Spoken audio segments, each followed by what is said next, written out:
Welcome to the High at 9 News Hour, where you will hear from cannabis industry experts and professionals from around the country talk about important topics while shining light on global issues and discussing cannabis as it relates to politics, regulation and reform, data and technology, science, research and medicine, family and parenting, art, celebrities and entertainment, fitness, sports, mental health and wellness, and plant-based medicines and entheogenics. Together, we are building a stronger community, fighting the stigma and creating change. With your hosts, Jason Beck and Rico Lamitte, joined by special industry expert correspondents from around the country, and daily antics brought to you by Cannabis.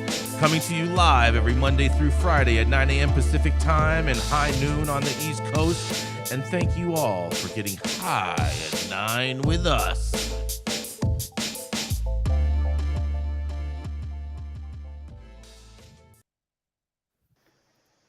Oh, yeah. Good morning, everybody. Happy Tuesday. Today is Tuesday. It's May 9th, and today is National Butterscotch Brownie Day, National Homefront Heroes Day,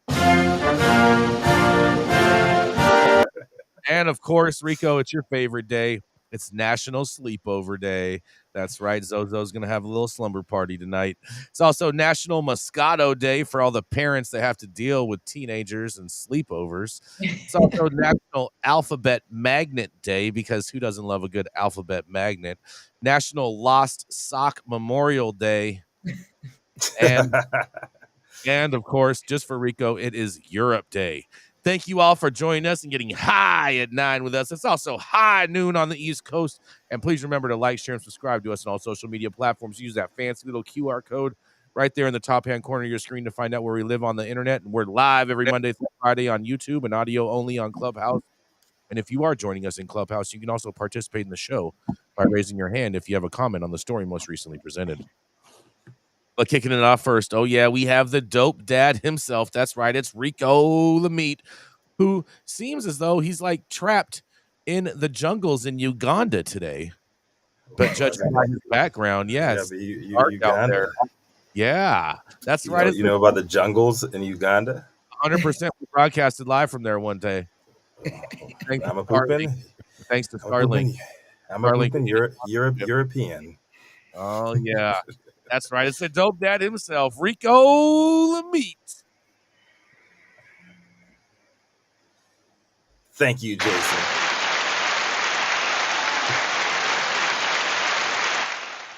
Is that like the syndicated applause?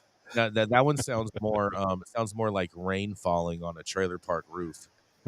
Hey man, it's always sunny somewhere. All right, but my story is a little bit of a honoring of 45 years ago. 45 years ago, a tenacious glaucoma patient named Robert Randall. So 45 years ago, yesterday, Robert Randall made history as the first person in the U.S. under prohibition to gain access to legal cannabis. His cannabis was supplied, grown, processed, and delivered by the federal government itself. Yesterday, Robert's widow, Alice O'Leary Randall's marking the anniversary by releasing a digitized factual record of the case, preserving his legacy along with the work and sacrifices of early activists who laid the foundation of what we all are a part of today, one way or another, cannabis legalization movement. 2 years prior to the settlement, after being charged with unlawful cannabis possession, a 28-year-old Randall successfully fought the case and convinced a Superior Court judge his cannabis use constituted a medical necessity, a common law defense protecting him from prosecution. Randall argued cannabis offered treatment for his glaucoma that could potentially preserve his sight that other federal approved pharmaceuticals could not. The judge agreed and history was made. Per the article, the landmark 1976 ruling from the Superior Court of the District of Columbia gave advocates one of the first and most meaningful victories in the history of federal government's illegal and racist war on drugs, paving the path for future reforms, recognizing cannabis's therapeutic benefits and the importance of preserving civil liberties for patients seeking the same. Randall's winning streak continued with a petition of the federal government for legal access to the Schedule I plant, which made the government legally bound to provide a supply of medical cannabis, which may have been the world's first iteration of what we call pre-rolls. Hundreds of joints were rolled in standardized units and delivered to him in a large tin. Later, he was joined by other patients brought into the FDA's Compassionate Investigational New Drug, the IND program, and his fight continued. The program is now discontinued, as we all know. But for the rest of his days, Randall committed to effecting comprehensive change for all seeking cannabis as an alternative treatment option. Though his name may not be as widely known today as some of the other historical activists and advocates in our lane, I think it's safe to say his fight for access to safe meds remains at the heart of what we all do today, no matter what our political affiliations or leanings may be. Cannabis is medicine, period. His outspoken activism became a thorn in the side of Jimmy Carter's federal government, earning him a threat by drug advisor Peter Bourne in 1977, where the government official told Randall that publicity in your case has forced a consideration of us tightening your supplies. Randall ignored the message and kept pushing. I love this story, man. Per the article, yesterday, Alice O'Leary Randall, a professor at Pacific College of Health and Science, does not want that legacy to fade. Not just because it represents a fascinating chapter in this decades-long reform movement, but because she subscribes to the old adage that those who don't know the past are condemned to repeat it. In an interview Friday with Marijuana Moment, she said this: "I see a lot of people in the marijuana issue now that are, they're a little bit cocky. They think it's solved. It's still Schedule I, and we still have people who are being denied medical cannabis or medical access to cannabis." She said the other reason she decided to curate this online library is because so many people in this issue, not just her husband, but she can name dozens of other patients between 1976 and 1995 who literally gave the last good days of their lives trying to get people to understand that this drug should be available legally through prescription so that they could access it just like any other drug. It's really important to remember those people. A lot of those big bucks that are being made on the backs of those people. Asked what she thought that her husband would think about the marijuana policy landscape that's evolved in the 2 decades since he's passed, Randall said this. She said that she thinks that he would be torn. On the other hand, he'd be thrilled that there are literally millions of people in this country who are getting their certificates for medical need and being able to go to the dispensary, and the choice of product is absolutely wonderful. On the other hand, he'd be really angry about the adult use situation. It's not that her or Randall or her late husband opposed legalizing for adults outside the medical context, but she said that he'd be upset to see the consolidation of medical and recreational markets, with policies being driven by profit and the needs and not the needs of patients and consumers. There's a lot to unpack there and a lot that we all could learn. It really puts into perspective all the things that we care and worry about today in the industry compared to what really matters. As a person who's personally benefited greatly from both medical and adult use consumption, I'm grateful for the sacrifices that Bob Randall made, and I can't wait to check out Alice's digital library. They have a link to it in the article. If you haven't already checked out the full interview, I highly recommend it. Alice is an absolute gem, and preserving the stories of yesterday that give insight to what's really going on today are essential for all of us to remain hopeful about tomorrow. I'm Rico Lamitte, the dopest dad on the street for High at 9 News. Love to hear what the rest of you guys think about this one. Go ahead, Nicole. I see it. It's hard for me to find a state that has actually done their patients right. Maine has a pretty good program to follow, but if it's not put into legislation that the medical program has to stay focused on research, that's where I've seen it being able to thrive. Like, you cannot leave these medical patients behind, and nobody has done a good job of it. I mean, we're looking very closely at Hawaii being medical for 20 years now, and hoping that they do it right by their patients when they go into adult use, because that's coming. It's inevitable, but it's sad. It really is, because the research and science behind it gets left behind. And it's a perfect opportunity to do the research by making sure the patients are taken care of, making sure they have access to clean, safe medicine, and keeping up with the data as they're using it and what is happening. So I'm with her. It's like, what do you do? Capitalism, right? I'm, Yep. I'm Yep. with her. Nicole, what would you change to make this inclusive, patient that inclusive Oh, of well, patients? like What do you think that's not being done right? Oh, well, so many things. So first of all, you have to make sure that patients have access to medicine. So there should be more donation programs. Nobody should be throwing away cannabis. There should be some way of tracking what they're using, making sure they have access to terpene testing, making sure they have access to understanding what it is that they're exactly using and helping them to find what works for them. So it's going to require research. It's going to require doctors and research scientists creating programs that can help patients keep up and keep track of the medicine that they're using and what the results are. Like, actually get them into tests and labs and blood work done. Like, there needs to be more effort put into researching this plant, and it is a perfect opportunity to do it with patients in every state, because every state that has gone adult use had a medical program first. Right. And so don't let that medical program fall behind. When you go to adult use, you give special privileges and special access to patients. If they're a registered patient, they should have access to research. What Dr. Talleyrand is doing is something that he's, funding himself. But every state should have that type of program in place, and really tapping into the scientists and researchers that know how to do it, not legislators, and making sure that patients have access to make sure they're sharing their information with that with that mass that is making sure that the information is put into the right white research papers, and the truth is coming out about this plant.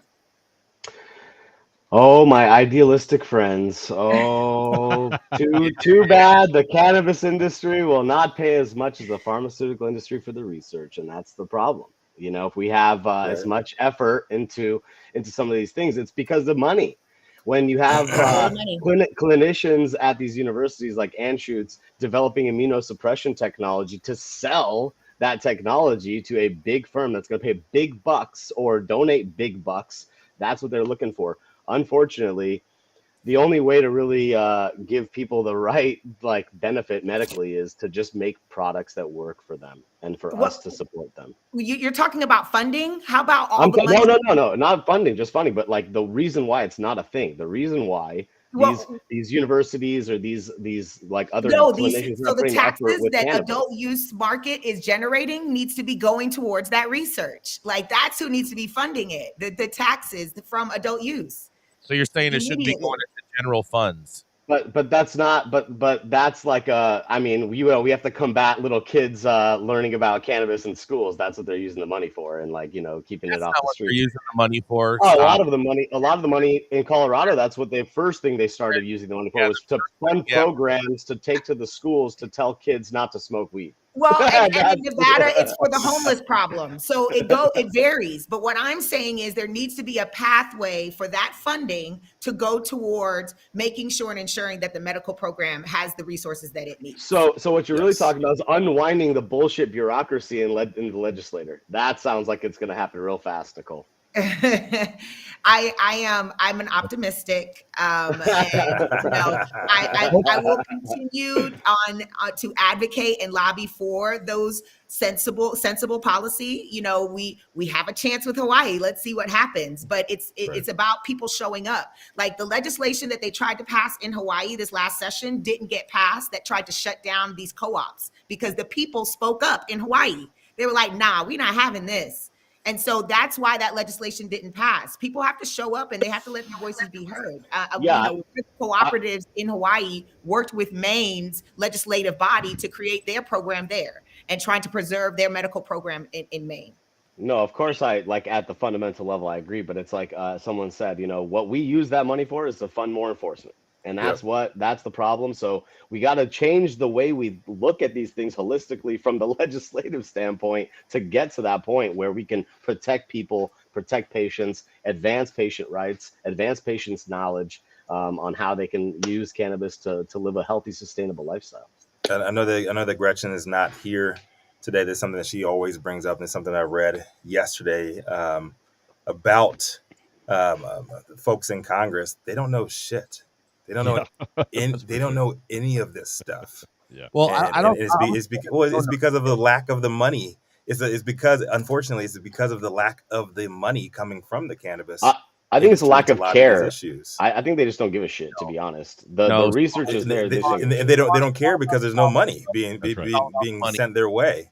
Like the machine is not getting the proper fuel that is dollar bills, right? And when we look back on we look back on all this, man, we wouldn't be where we were, where we are today, without cannabis being medicine. Period. We wouldn't have a quote unquote industry if it weren't for medicine. If it weren't for Sanjay Gupta finally having his watershed moment, we wouldn't be having any of these conversations, and that's even more recent. So why are we continuing to fight over like the money side of it? Because medicine in America is run by money. Should there be an extra research tax added to everybody's bill, or should they just take the money out of the current taxes? I see the comments. We no more taxes. What I agree with Anna. There needs to be concerted effort to keep small craft growers alive. That those that really care about the plant and making sure that patients have access to true medicine and doing the research, like letting the patients. What we've been doing so far, we know that cannabis kills cancer cells. We don't need a petri dish to tell us that shit. So it's like let the patients do the research. Let them just be the market research for what this plant can actually do, and make sure they have access to good, safe medicine. But because our industry doesn't have the money to put forth to the FDA, we can't legally say that.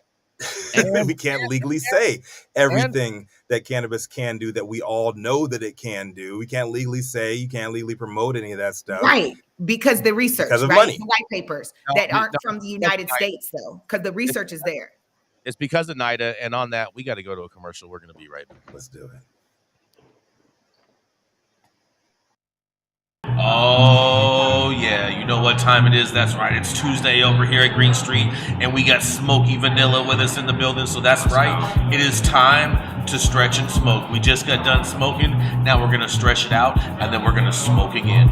Let's go. I'm Smoky Vanilla with my background in kinesiology and bodywork massage and assisted stretching. You got to come check it out, baby.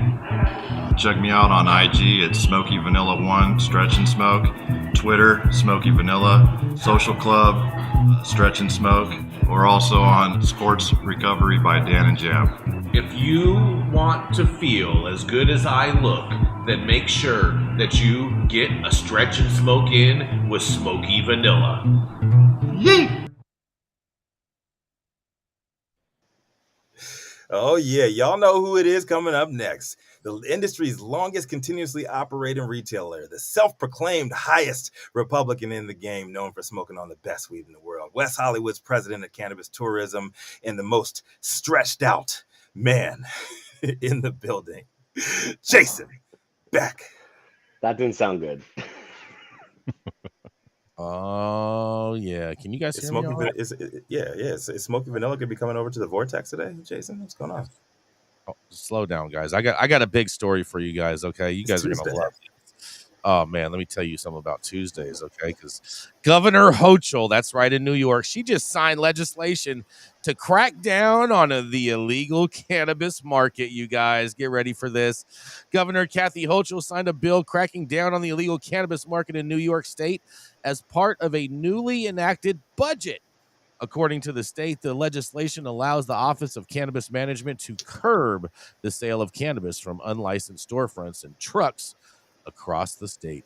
In a quote, as New York State continues to roll out a nation-leading model, get out of here, to establish its cannabis industry, these critical enforcement measures will protect New Yorkers from illicit, unregulated sales, Governor Hochul said. Unlicensed dispensaries violate our laws, put public health at risk, and undermine the legal cannabis market. With these enforcement tools, we're paving the way for safer products, reinvestment in communities, and in that endured years of disappropriate enforcement and greater opportunities for New Yorkers. The office can now assess penalties against unlicensed cannabis businesses with fines up to $20,000 per day. This legislation also makes it a crime to sell marijuana or marijuana products without a license. Well, New York, if you really think $20,000 a day is going to close down what you guys have allowed to flourish, you've got another thing coming, and I think you're in for a long, long line at the collection windows with nobody showing up. But this is Jason Beck reporting for High at 9 News, and I want to see what y'all have to say about this. Well, I think it's good in theory if they actually do something, right? But New York's a mess. Let me tell you something, Todd. These little bodegas, okay, you know what's going to happen is they may get the $20,000 fine, then they're going to file for that business for bankruptcy, and then they're going to start a brand new business in the same place, in the same location, same everything, and then they're going to have to come and do it all again. This is total whack-a-mole game. Is just going to be a nightmare for the I had so much hope in New York and the way they were going to do things like before they opened up, and they're just following the same playbook as Los Angeles, right. as California. I think they're following a worse playbook, Rico, because at least California had a number of dispensaries open, and these guys are just going and only have 4 dispensaries open currently for New York. And just like, are you serious? $20,000 a day? Yeah. Oh, you're not going to scare anybody with that. You know what? At all. Like they tried to do that here. Yeah, until they start charging people criminally, ain't nothing going to scare anybody civilly. That's right. You're right. And not especially when they're making all that tax-free money. Like a fine is nothing, and they are obviously fueling the market right now in New York. Like nobody is going to pay 20%, $20 extra for the same amount of weed down the street at one of their 4 dispensaries that are actually regulated and legal. Then why would you walk past 6 shops to go pay extra at the shop that's at the end of the block? It doesn't make sense. I think this is Kathy Hochul just doing something to say that she's trying to do something to appease a lot of the naysayers there. But I'm pretty sure there's no way that they don't know that this is not going to work. Let's be honest. It could have been worse. She could have said, we are gearing up, stop and frisk again. We're coming in. We're arresting everybody. Like it could have been worse. You know, that's the next step. That's what I'm saying. Stop and frisk has already been cleared because, like I said this a million times before, Eric Adams, the same day that he said he's not going to prosecute, that we're not going to be doing this, blah, blah, blah, blah, blah. The same day he reopened broken windows policies. Rudy Giuliani era stop and frisk. That is available today. All he has to do is flip that switch, and that's what the next step is. Watch. Mm-hmm. Yeah, they're New York ain't going to be able to go after anybody in this. They're going to try to close down the whole city. They're going to try to make it I don't even want to say the words on YouTube. But you know what I'm talking about. It could have been worse is no defense for bad legislation. No, you're right. You're absolutely right, Todd. That's a good point. Kathy Hochul, Law and Order. Yeah, Law and Order. I mean, New York is such like the true definition of a true freedom market. Like I don't $20,000. Stop it. You have the places like that Jungle Boy shop that's right next to City Hall. They've already raided that place 3 times or more, and they're still open. No problem. Still operating. No one's worried. Yeah, their actions, their government actions have basically 0 teeth. It's like someone with just gums trying to bite your finger off. Sometimes no teeth is good, Jason. Hey. Oh gosh, too much. That sounds like it's more of a Florida policy than a New York policy. I don't know. I think that's more of an Atlantic City policy. Okay. Oh my gosh. That was good. That was good. All right. I mean, what do you think about this, Todd? Like, what are you thinking that? Do you think there's the right move for Hochul and company? Do you think it's going to be effective at all? No, it will not be effective at all. Just like it was not effective in Los Angeles, like we spoke about a second ago. It's literally what was happening in LA. In the very beginning of legalization, where all of these dispensaries that were unlicensed were popping up everywhere. They'd get closed down by the local cops, and then they'd reopen, a week later. The same thing is going to happen. And like Nicole said, 20 grand is not going to deter someone when they're making 50 grand a day, selling illegal weed. Yeah. So, again, it's just a bad legislation once again, to make the announcement that makes it seem like they're doing something. Right. Politicians and pandering, Todd. Yes, I do. Yes. They never did. I like the comment Justin Benson said. He says, "Oh, sorry, the owner is not here. Please come back." Right. Right. Well, it's going to be like, what is it, like back in 2017, 2018 here, where you're just going to have a bunch of bud tenders stretched out on the floor, them getting searched and everything, them getting arrested, right. And no owners are ever going to be in sight. Yeah. Ever. And they're going to these owners are all jokes. How long did it take, Jason, for all of the trap shops in LA to close down? I mean, it had to take years, right? Like it's we're 5 years deep. They're still 5. We're 5 years deep and they're still around. So yeah, it's again. They're still around, still popping. Wait, still I've never been to a trap spot in LA. They're still around. Oh, maybe next time when you're yeah, we're gonna take you on a field trip. Yeah, Jason can take you on the trap shop tour. Oh man, that's a great idea. Trap. Yes, I want to go. Say that 3 times fast. More time in LA, Nicole, and maybe you will. There's some really nice. There's some really nice ones too. Okay, so I'll let you know when I come back, and we'll definitely have to do a field trip. Yes, I'm with it. I'm with it. We're going to go to a commercial, though. That was fun. We'll be right back.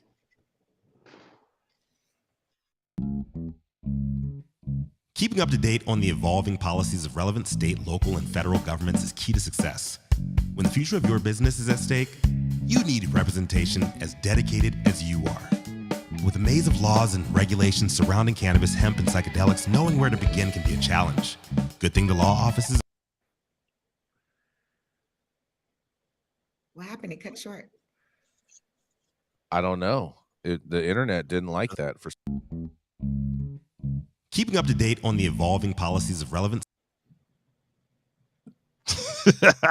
I guess Kathy Hochul is cutting down Omar Figueroa at law. Yeah, they're not feeling that commercial today. But whatever you're doing, make sure that's what. They don't want Omar Figueroa defending the trappers out there, man. They don't. They definitely want to keep good lawyers away. They don't want you to know about them, apparently. But whatever you're doing, make sure that you pound that like button. Make sure you've hit that subscribe button if you haven't already to High at 9 News. Also, too, make sure you're heading over to our website, sign up for that newsletter. Make sure you enter in your email, all that good fun stuff, information. And also remember, you will get a confirmation email, and it'll probably end up in your junk box. And you need to hit confirm on that piece of email in your junk box if you want to actually get our newsletter. And last but not least, of course, make sure you head over to our website and check out our merch. We have a ton of great selections of merchandise for you to check out, so then you can get high at 9 with us and be fashionably fitted properly. Let's see if this next ad works, Adam. Control Tower from Highly Educated has perfected the dab. Utilizing the concept of thin film evaporation, you can waste none of it and clearly there's a playback. Yep, they're hating. Yeah, they're hating on Highly Educated today too. I don't know what happened. I guess they only so far like smoky vanilla. They want us to be dumb. I mean, who? Sorry, guys. Sorry, you guys don't get all those commercials today. But a glitch in the matrix. Yeah, Rico, you want to introduce our next speaker? I guess I can. Here we go. All right, that's what we're talking. I wasn't prepared. But you should stay ready. You should already be ready. Updated. The sheet's not updated. You know what I'm saying? Yeah. You should already have been ready. I'm gonna just go into it for you. Oh, there we go. You got it? Rico, you losing it? I thought you said Really? yeah. She is. Okay. She is huge advocate. She is a plant patient advocate, a huge supporter of the color purple, and she is also the national director of all things. Like, obviously, I don't have my script in front of me right here, but she is one of my favorite people in the world, a huge supporter of cannabis advocates, activists across the board, and she is opening our eyes to all things that are going on in the world, and a huge proponent of medical in Hawaii as well. Coming to the stage next, it is the encyclopedia on Wednesday mornings, Power 88 Las Vegas, our very own Nicole Buffong. Okay, Rico, thank you so much. All right, Jason folks. needs to update the damn script over here, so I ain't fumbling around. What do you mean? It's been updated. Hey guys, let's get into it. All right. So I appreciate it. Love you both. All right. My story comes from theonefeather.com. And its title is Chief Snead issues vetoes on cannabis legislation. Tribal Council upholds vetoes. So this is happening in Cherokee, North Carolina, a month after Tribal Council approved $64 million for the Koala Enterprises, LLC, medical cannabis business. The legislation approving the monies has been vetoed.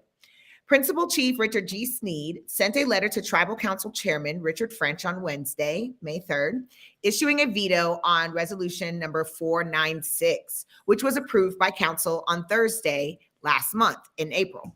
The money was to come from the tribe's investment accounts and general fund and was to be used for operational costs, including staffing, increased infrastructure at its grow site, and to finish a retail facility. During its regular session on Thursday, May 4th, Council heard and upheld Chief Snead's veto by a vote of 67 to 26. In this veto letter, Chief Snead wrote, "As I have stated many times before, I support the medical cannabis program and the tribe's efforts to build a cultivation facility and medical cannabis dispensary. I was one of the people who helped to get the needed legislation passed to launch the operation, and I have ratified previous resolutions that resulted in the cannabis program receiving $31 million in funding from the tribe." He then outlined his reasoning for the veto in 3 points. First, he noted the National Indian Gaming Commission, the federal regulatory body tasked with oversight of all Indian gaming in the United States, has released a memo stating, IGR, Indian Gaming Regulatory Act, restricts the use of net gaming revenues to 5 categories and may not be used to fund an illegal enterprise. The cultivation, sale, and possession of cannabis is illegal under federal law, and therefore net gaming revenue should not be used to finance such an operation. I have to insert here the words of my fellow correspondent, Rico Lamitte, follow the money, because then Chief Snead added, while it remains to be seen what action the NIGC might take in response to a tribe using net gaming revenue for such an enterprise, I, for one, am not willing to risk hefty fines or the possibility of our casinos being shut down for violating NIGC regulations. Secondly, he stated, to date, there has been no accounting for the millions of dollars expended thus far. As I have stated repeatedly in both open and closed sessions of council, each elected official at the tribe has a fiduciary responsibility to ensure that the assets of the tribe are being properly accounted for and that waste, fraud, and abuse are not occurring. Lastly, Chief Snead wrote, the fact that this project original cost for an outdoor grow, an indoor grow, and a dispensary was $50 million, and we are now being told it is $95 million, demonstrates that there is an immediate need for a full accounting of the money that has been expended to date. So I think that this is interesting. I think that this tribe in Cherokee, North Carolina could learn a thing or two from some tribes in Nevada and California and what they've done with cannabis and Canada. And so I'm a little disappointed by, them not taking more of an initiative to really want to introduce medical cannabis to their community. And really fight for it, maybe find funding from somewhere else. I don't know. I don't know if the Paiute tribe here in Nevada has casinos or used revenue from casinos to actually open up their dispensaries here. I don't know, but I would imagine a lot of these tribes, that's where they're getting their monies from, because that's where they've generated revenue from for the last couple of decades. And so this is just interesting. It's the first time I'm hearing it, that this excuse is being made on why they are not going to open up that opportunity to their land. So this is Nicole Buffong reporting from High 9 News. I'd love to hear what my correspondents think about this story. Do we know where this tribe is located at, Nicole? This is in North Carolina, Cherokee. Right. In where? North Carolina. Cherokee. North Cherokee, Carolina. North Carolina. Tobacco country. Yeah. Yes. Big tobacco countries. Probably they don't want to have to deal with the federal government at all, with them trying to come onto their property and take their plants. But don't all of these tribes already risk happened. that? I mean, all of these tribes, that's not what they're saying. His biggest concern, you heard him, his biggest concern is that the act that was drafted says you cannot use revenue from their casinos to fund an illegal operation or business. Right. And considering that it is, Yep. Can they use cigarette money? Because that's where they make their money, right? Cigarettes and gambling. I mean, the land, that's what they've been using it for. I'm willing to bet that the cigarette money is commingled in with the casino money, Todd. Well, I'm probably. I'm sure it is. Yeah. Yeah. I mean, the way they're going to catch them is something financial for sure. That's definitely what they're going to hold their feet. But I have a question, like, with regards to reservations and regards to like cannabis, cultivation, don't they have like the most like, or the best chance rather to like actually have some kind of federal kind of leeway with cannabis at the end of the day, when all this stuff ends up getting promulgated to the level of interstate commerce? Aren't those guys the ones, because they're actually regulated federally, right? So they don't even, they're kind of autonomous in that respect to the state, but the federal government actually has direct a direct line with them. So I would be interested to kind of know how that shapes up for some of these reservations in Nevada and California, like you said, Nicole. I obviously just the history with all those reservations is pretty pretty interesting and muddy. But I would think that there would be a case to say, hey, these reservations actually have like the first, they could be the first ones on the on the kind of the block there to get that going. So what's interesting is here in Nevada, Nuwu, which is owned by Paiute Tribe Council, which manages and owns the land, they were the first consumption lounge in the state. Why? Because they can do what they want on their land, right? And so they were very instrumental in reporting to the CCB on how they, what their SOPs were for a consumption lounge when we were still in the process of planning an actual consumption lounge here in Nevada. So I would imagine that if there was some issue with how and they were able to fund a dispensary or get into the cannabis space, that those tribal land, that because it's not just here in Nevada, that I know plenty of tribal dispensaries all over the country that, well, not plenty, but a handful that actually are already operating, have been operating kind of on their own. They're operating technically on federal land. So if we're being like, if we're just looking at it, at its base level, which obviously there's so much depth there, and I'm not going to get into the weeds, but it's like they're already growing weed on federal land. So is that a case? And I don't know how far we are from like things like interstate commerce, but I know that like there's laws that are being promulgated through like the Senate, getting shot down by the governors of these certain states, but at the same time they're already happening. The conversation is starting. It's just a matter of time. But it's like if I was a betting man, I'd say that the reservations and the Indian tribes have probably cause to go at the federal government first to try to get a seat at the table per se. I don't know about all that, but I'll tell you, I bet you that this chief is just chiefing up a storm, okay, in regards to this, because I'm not buying that that's the reason why. I'm betting that there's some underlying reason that there's some tribal elder or something that he is behedging to that does not want to move forward on this, and so he's coming up with this plausible way to deny the money. And what gives you that standpoint, Jason? What makes you think that? Because that's what I'm hearing in this whole story. That's my conclusion. Is it this guy is making up as an excuse for whatever reason? Who knows what it is, but it's a total excuse, total little pansy reason as to why he doesn't want to use that money for that. So you don't think the elders want to grow cannabis and sell cannabis? I'm that. Well, that's the only thing that I can see why the chief, because ultimately the chief is in power, right? And or maybe there's some other boards members on the tribal council that will remove him if he does this. I don't know. I'm just saying I don't believe his answer. I don't believe his answer is truthful. And I believe that there's some underlying things going on within the tribal community that is not allowing this to happen. Not necessarily his fear. Tribal politics do not necessarily reflect American politics.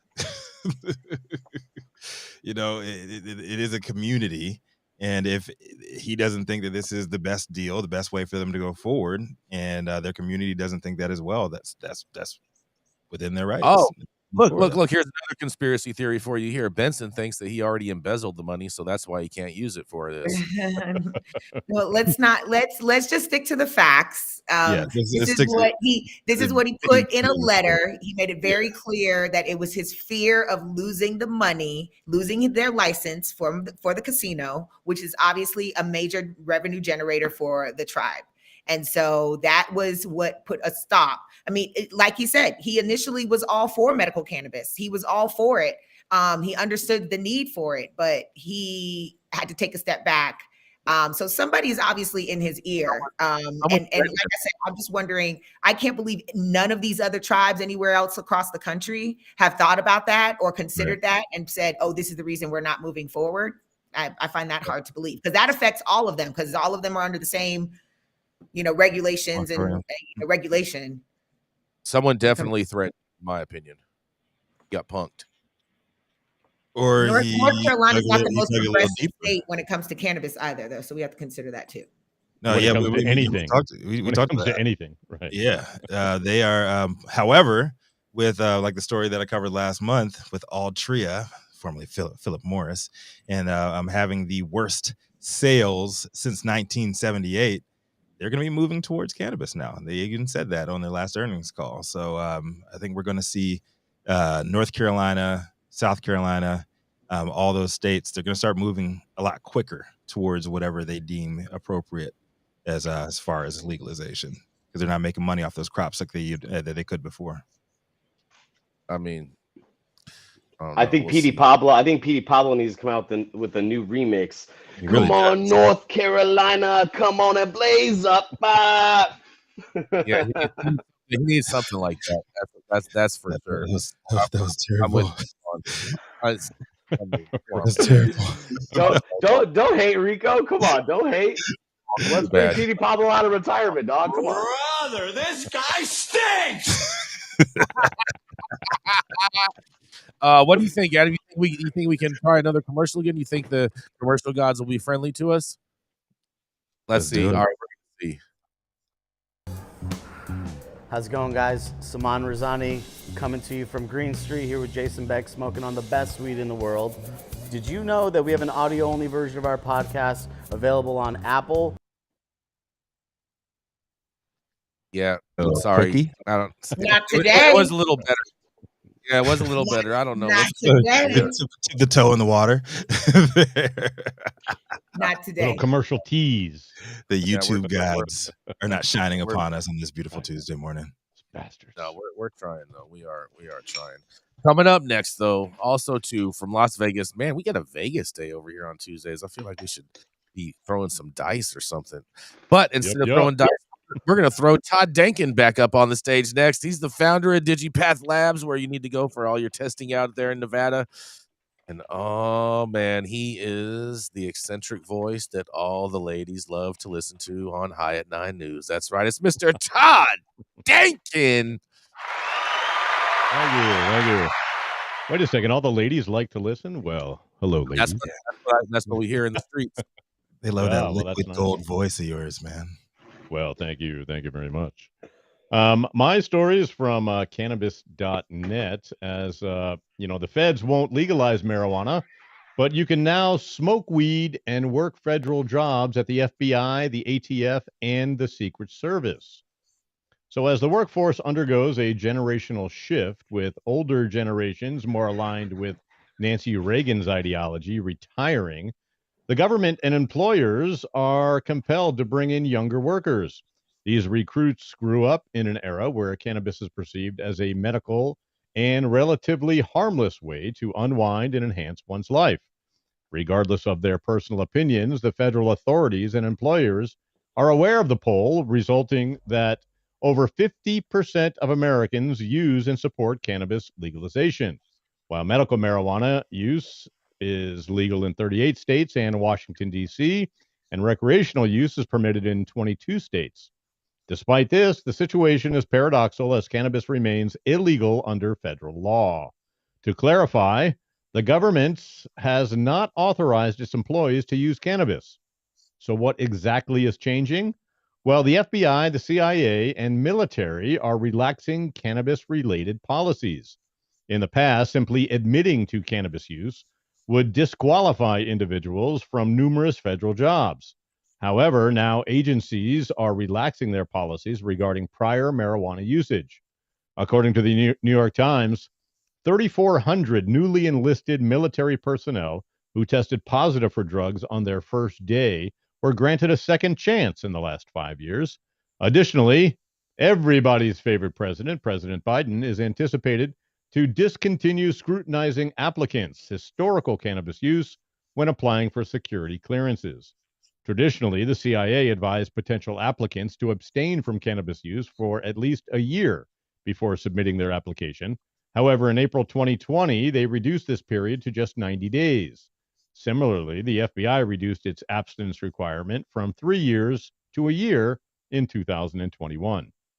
Ironically, the Office of Personal Management has decided to cease categorizing individuals with a history of cannabis usage as security risks. This has simplified the security clearance screening process. Presently, one must disclose any illegal drug use in the past 7 years to apply for security clearance. This is done in detail, similar to Scientology's practice of forcing new members to confess wrongdoing. However, the updated regulations would shorten this timeline to 5 years. Concerning cannabis, job applicants must only report any usage within 90 days before applying. This acknowledges the comparatively lower risk associated with cannabis usage than other drugs. Interestingly, though, the federal government classifies cannabis as a Schedule I drug and cocaine as a Schedule II drug. This means the government's official stance is that cocaine is less dangerous than cannabis. Between 2018 and 2022, the Army excused over 3,300 recruits who failed a drug test or confessed to past drug use. Among the military branches, the Army appears to be the most lenient.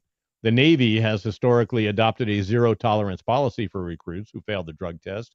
However, they recently began allowing recruits to take a second test after 90 days if they failed the initial one. The Air Force and the Marine Corps have also followed suit by offering second chances to recruits. The federal government must contend with the private sector in the current job market following the COVID-19 pandemic. With many individuals working from home, they have the flexibility to keep their weed nearby for a quick boost of energy if needed. The pandemic and the resulting economic crisis compelled authorities to loosen their stringent policies. However, whether they will eventually recognize that even their newfound leniency is outdated remains to be seen. The Bureau of Alcohol, Tobacco, Firearms, and Explosives makes new policy change. The ATF has revised its hiring policy to ensure that candidates who have cultivated, produced, or distributed marijuana in adherence to state regulations while serving in a public responsibility role will no longer be automatically disqualified. However, those who engaged in such activities defying state cannabis regulations will not be considered. The recent change in policy by the federal law enforcement agency is noteworthy. This is because it explicitly distinguishes applicants who followed state legislation laws regarding cannabis and those who engaged in illicit cannabis-related activities. This distinction is particularly significant given the continuing federal prohibition of marijuana. The federal government has claimed that its drug laws override state laws for years. However, the ATF, under the Department of Justice, has introduced a new employment policy distinguishing legal and illegal marijuana activities in states.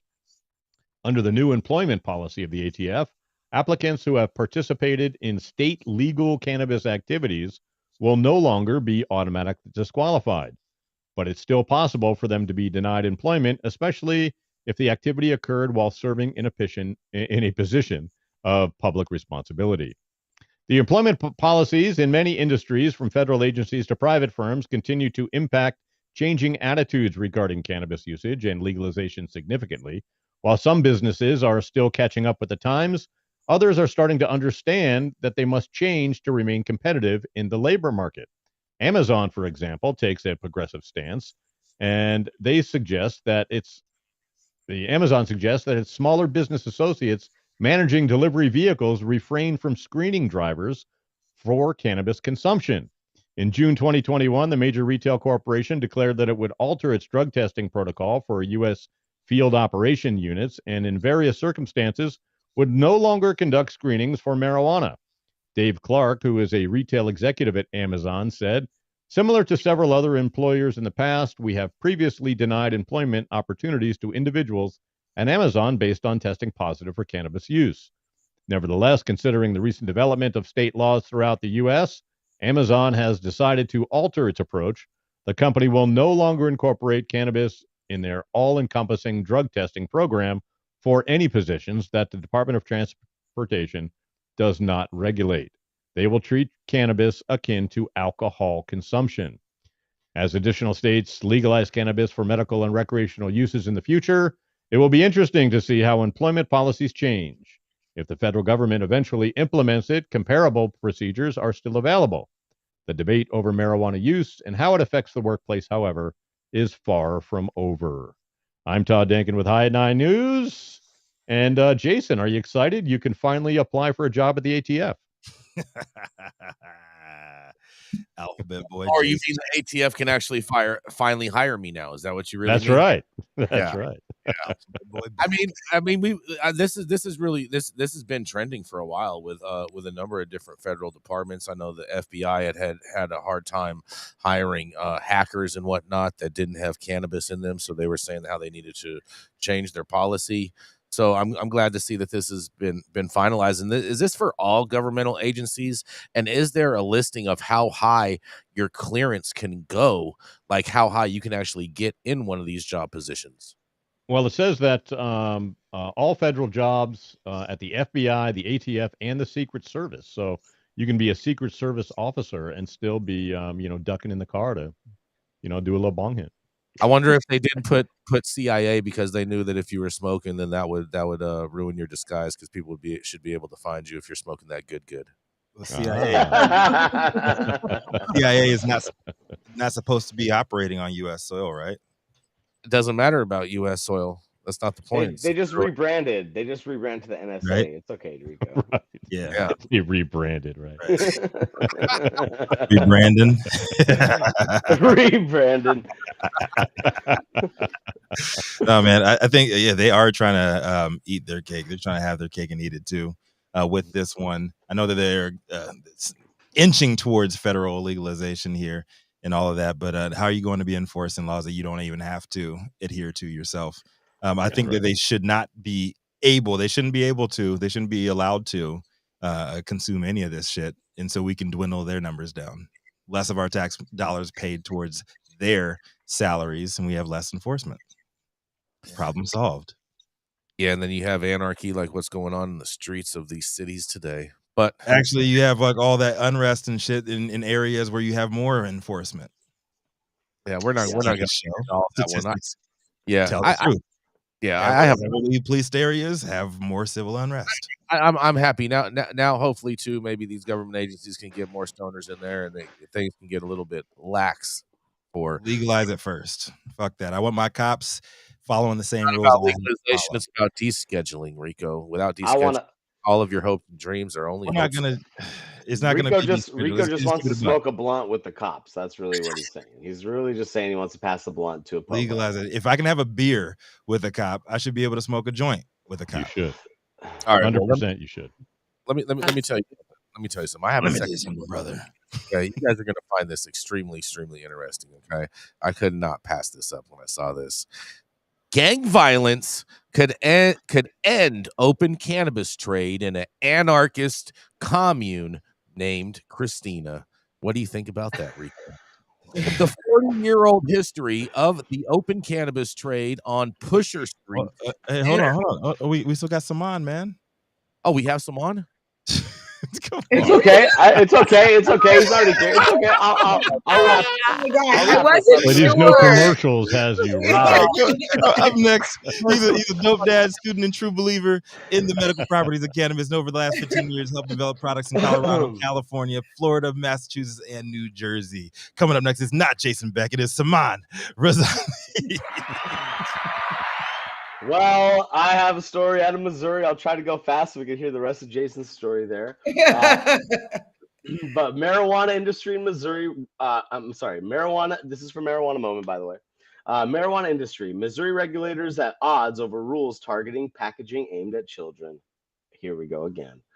Jefferson City, the labels and packaging for marijuana-related products shall not be made attractive to children, in quotes, the Missouri Constitution states. That's why state regulators are proposing requiring plain or uniform labeling similar to those of cigarettes or medicines, said Amy Moore, director of Missouri's cannabis regulation under the Missouri Department of Health and Senior Services. During a hearing Monday with the Joint Committee on Administrative Rules, no pun intended, Moore said studies show the plain packaging increases attention to the perceptions of harm and reducing social appeal among adolescents. Yet the rule is getting staunch opposition from the Missouri Cannabis Trade Association, which represents cannabis professionals, that said it would be unduly burdensome and not responsible to require businesses to create new labels. Down the beer aisle, the craft beer delivers these cool and interesting designs, said the association's attorney, Eric Walter. Cool colors are attractive to everyone, not just children. The label change isn't a surprise to companies, Moore said, because DHSS has already told them there would be changes to labeling regulations once the constitutional amendment legalizing recreational cannabis passed in November. Think about the cereal aisle versus tobacco packaging or over-the-counter medicines, Moore said. I'm skeptical of the association's skepticism about whether the concept of color for packaging being attractive to children is really at issue. We know it's true. I can tell you my 5-year-old's favorite color right now is rainbow. The label changes among the several changes, including video surveillance and increased accountability during events organized by cannabis companies. Last week, the trade association sent a searing 46-page letter to committee members saying some of the proposed rules would cause financial hardships on businesses and were recklessly conceived. During Monday's hearing, lawmakers had more respond point by point to the association's concern mentioned in her letter, which led to 4 hours of questions from both Democrats and Republicans who were largely defending the association's position. Walter was allowed to rebuttal to every argument Moore made. What we're representing today, we've got 14 provisions that we view as very problematic and very costly to our industry, Walter said in his opening statement.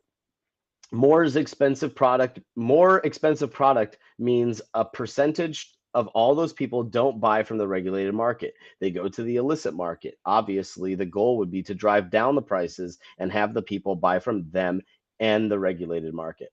Also, in his opening statement, Walter applauded DHSS, saying they've done a great job in regulating the industry. This tone today is very different from the tone of the letter that was sent to you all that were received on Friday, Moore said. While we have not always agreed in the past and certainly have different interests, They have consistently described us as unusually accessible, responsive, competent, and collaborative. Moore said the association's letter was misleading. DHSS has made many concessions, she said, and tried to make as little financial impact to businesses as possible while still meeting constitutional requirements for health and public safety. Among those requirements is video surveillance, she said. Under the proposed rules, companies are required to have electronic video monitoring with high-definition cameras throughout the building that can be accessed remotely. Moore said video is specifically required under the Constitution. After hearing the businesses concerned, the agency decreased the number of cameras required, she said, but that meant that they could no longer allow motion-censored video systems. Walter argued motion-censored video systems are more cost-effective, but Moore said they are not as effective, especially if there are going to be fewer cameras and they are trying to ensure products aren't getting out into the illicit market. The question is whether it's unduly burdensome, Moore said, and we are weighing public safety, product safety, health, and safety risk of those products. In a separate issue, Moore gave an example of the owners of a cannabis company being in the midst of a heated dispute. One owner locks out the other to remove equipment that the state has inspected and improved. That's why DHSS included the sentence in its new regulation saying the department may restrict or suspend the operation of a facility license until the dispute is resolved, or it may deny a pending application. Representative Peter Meredith, Democrat from St. Louis, said, "I'm struggling to see why you should be able to suspend simply because you're concerned about a dispute possibly impacting operations." Moore responded that almost everything in operation has a health or a safety impact. If we find that the owner dispute is impairing that in some way that is to be covered by safety rule elsewhere, she said, we need to be able to take action without jumping to suspension or revocation of a license. Moore also said that she's seen other state regulations and they have much more stringent. They're much more stringent than Missouri's. A lot of what we're discussing today is the balance between having overly detailed or burdensome regulations, she said, balancing that with the legitimate state interest of ensuring public safety and security of facilities. Senator Nick Shore of an O'Fallon Republican, I don't even know what that means, Jason, you might, and the chair of the committee encouraged DHSS and the association to come to a compromise this week on the rules. Our authority lapses on Friday, he said, so we're going to try to find a room Thursday, come back, discuss the vote if necessary. And that's Saman Rizani reporting for High 9 News. Guys, what do you think about this Missouri business? I think it's some BS, some absolute BS. And if they're going to come at people saying that these products are aimed at children, are you going to separate the medical from the adult use? Because I'm pretty sure there's plenty of medicine that has packaging aimed directly at children when it comes to Tylenol. And tobacco products. Yep. Sure. I mean, look, Adderall like now tobacco. comes in gummies. Let's not even talk about tobacco. Let's talk about the crap that we're feeding the kids. Let's talk about all the cereal, all this crazy stuff. Like, what? Why are we saying that's okay? All the sugar BS, you know? I mean, the tobacco and the even like whatever vitamins. Okay, we're not even gonna like get on the vitamin kick right now, but like just being like, you know, just the obvious easy thing to do is what we've created for parents, for families, and it's creating, you know, long-term health effects down the line. So is cannabis really public enemy number one, or is, you know, the stuff that we're putting in our bodies food-wise public enemy number one? I think that should be really the question. And if they're gonna, you know, if we want to start beating down that door, I know it's going to come with a lot more, you know, drama. But at the same token, it's like the cannabis industry, you know, as it increases its lobbying efforts, it needs to shed light on those things, because it's just, you know, it doesn't make any sense for us to be, you know, continuing on that line of consumerism, especially for kids, if we're really concerned about kids, because we all know that the concern isn't about kids. It's about restricting us. It's about hemming us up. It's about tying our laces together and watching us trip up and having to pay more money so that we can go out of business. And then these other bigger corporations can come in, swoop up all of our assets that are just distressed, and continue on the business path in their own fashion. And that's kind of what I see is always been the kind of the narrative with cannabis. let's get these cannabis guys out so that these big corporations can take over. Yeah, And they want to control. I say F that. Yes, indeed. It's F all that about for control. sure. I mean, this is all this advertising to children is just totally ridiculous to me. I mean, kids aren't allowed in dispensaries. There's no state in the entire country that has a framework that allows for kids to come in dispensaries. And so just the fact that this is even a topic of conversation amongst the regulators is a total waste of our tax-paying dollars. For sure. Every second. Yeah. No, you're absolutely right. I mean, there's never been a bust for an under 21, person in a dispensary in Nevada, right? So Well, it's an excuse. It's an excuse to come down on the industry to say, hey, the devil's lettuce shouldn't go to kids, right? They did that audit last year, right? And they said like they couldn't find any instances of like throughout the national landscape, right, that any people under 21 actually were able to get into dispensaries. So big shout out to the legal dispensaries that are doing the right thing and not letting these folks in. They got to follow the damn rules, and they are. Yeah, it's not worth losing the license just to let some knucklehead into your shop, right? It is. It's just the same thing like they're going through with cookies, how they think they're advertising to kids. It's just silly. Yes, it's BS. It's not. Yeah, and not only does it go against freedom of speech, not only does it go against like anything that all the money that people have to put into this industry in the legal space, like it just doesn't make sense. No. It's all a ruse. It is all a ruse from the right. Yes. Ooh, yeah. Ruse back. One that comes up with all these crazy ass regulations on product packaging and all this. It all comes out of democratic cities and Democrats itself. All right. Where's this story coming out of? Where's this story coming out of, Jason? Oh, this one coming from a far, far, far away land. Okay. But violence could end open cannabis trade in an anarchist commune named Christina. The 40-year-old history of the open cannabis trade on Pusher Street in the heart of the anarchist town Christina neighborhood of Copenhagen could be over, as the city's mayor said she was willing to shut it down over the commune's fears about rising gang violence.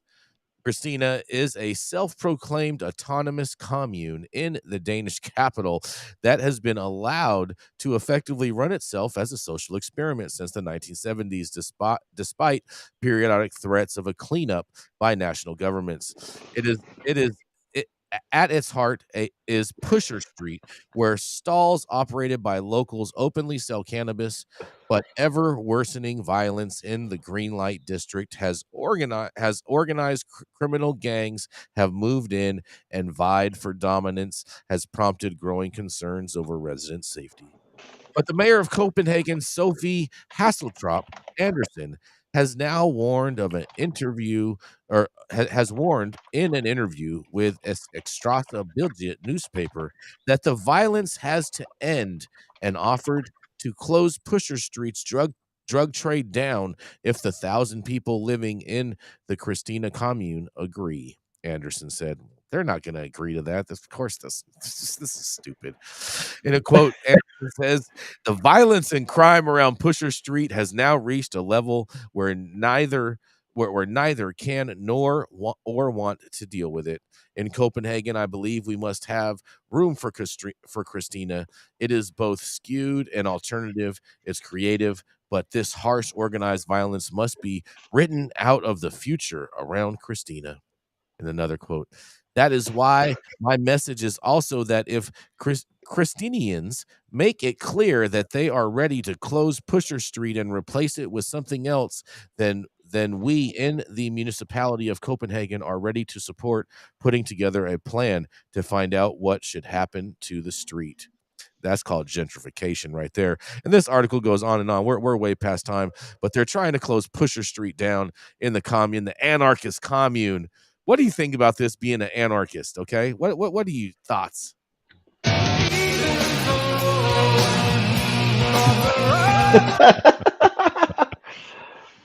Pusher Street, is that really the name of the street? Pusher Street? The name of the street, Pusher Street, where they openly sell weed in the green autonomous zone.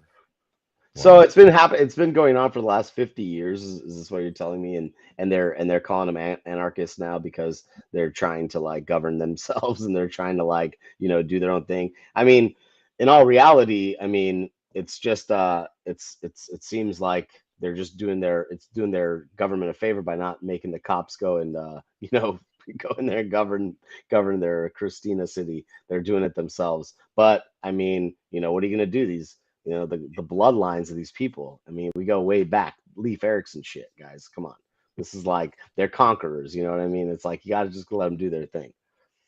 Are these people? Does it make these people Christians? Oh no, Christianians said. Christianity? Yeah, Christianians. Maybe they should pass a "don't say weed" law, like the "don't say gay" law in Florida. Oh. Here we go. Wow. Don't plead for weed. It's time to wrap this up, Rico. We're way over time. Oh, brother, this guy stinks. Thank you all out there for tuning in with us for yet another episode of High at 9 News. You can always catch us weekdays, 9 a.m. Pacific and high noon on the East Coast. Big shout out to our super fans showing love and support, to our live audience members, online supporters across all platforms, tuning in and giving us feedback on the daily headlines as we read them. Our vetted correspondent team tuning in from all over, bringing us much needed variety of perspective and respected opinions to the conversation. Our production team, Cloud Media Partners, House of Fuego, the wonderful Jaja Simone over in Clubhouse holding things down. And also all of our sponsors keeping the lights on here, even though you guys had half-ass commercials today. We're figuring that out. Nothing but love going out to everybody out there, including the haters. Keep doing what you do. We're gonna keep on doing what we do. I'm a super fan. I want to see those big thoughts and that big sensitivity on the big screen. So become a super fan. Give us some money too. Always Cannabis Sativa L, the reason why we show up every single day to read these headlines. It is Tuesday, May 9th, 2023. Show is over. You've been blessed with the top headlines for our industry. Hope was enough for you to put in your pipe and smoke it, at least until tomorrow. Saman Rizani, what you got for us? Take us out, man. Man, I just hope everyone has a positive week. Remember, we're all here. We're all in this together. Watch each other's backs and be positive. Respect.